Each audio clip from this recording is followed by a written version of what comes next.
Chapter 23. In Dr. Selvig's research, he uncovered this storied history of the cube, or the Tesseract, as it was officially known. It was once the jewel of Odin's treasure room.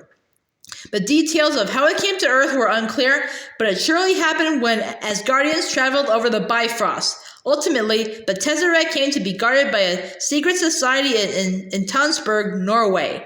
But in March 1942, it was stolen by a Johann Schmidt and used as a weapon against Hydra's enemies, including Captain America. During the captain's struggle with the Red Skull aboard the Hydra Valkyrie aircraft, a battle that sent Cap into a frozen deep sleep, the Tesseract was activated, burned through the hull, and plummeted to Earth, where it was buried near the crash site and later retrieved by S.H.I.E.L.D. They knew that, like Thor's hammer,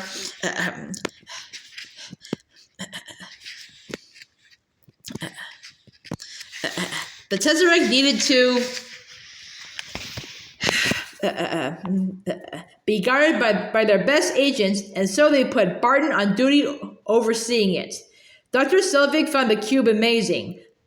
The way light and matter and energy reacted around it was like nothing he had ever seen. But not long into Dr. Selvig's study of the Tesseract, it began to act oddly, even for a mystical object.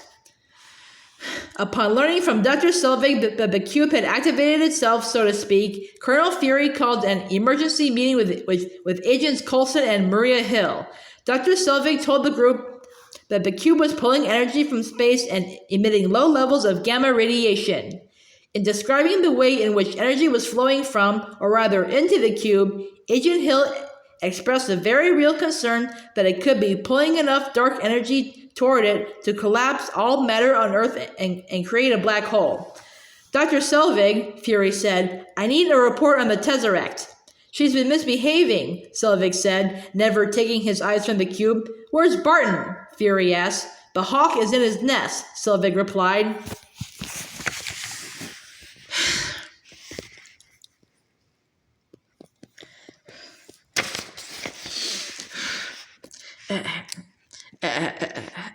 I thought I told you to stay close, agents, Fury shouted up to Barton, who was watching the cube from a crow's nest above. My eyesight is better from up here, Barton replied.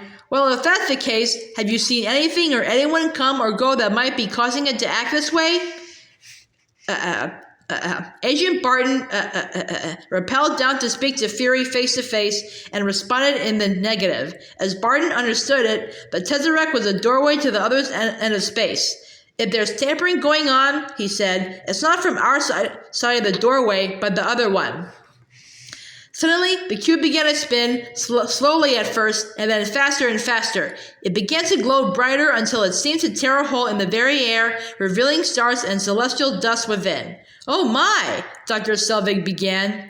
A man clawed his way through the portal, clutching a staff. He was crouched and shaking, his face regal but gaunt and fatigued, clearly weary from his journey. Still, without delay, he lifted his staff and began to use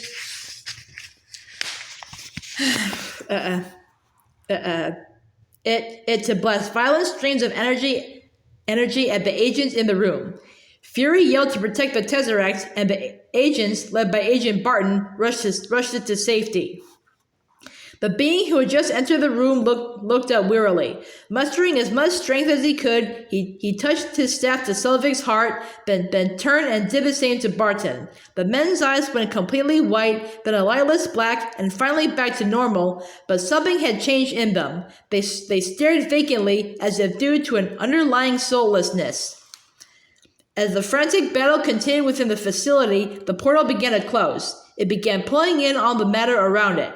Agent Hill estimated that they had 13 minutes before the entire compound would be sucked into the portal's vacuum. Barton aimed an arrow, but his target was not what the S.H.I.E.L.D. agents might have expected. It was trained on Colonel Fury. It was clear that their enemy's staff had some strange effect on Barton. He let his arrow fly, and it flew straight into Fury's Kevlar vest.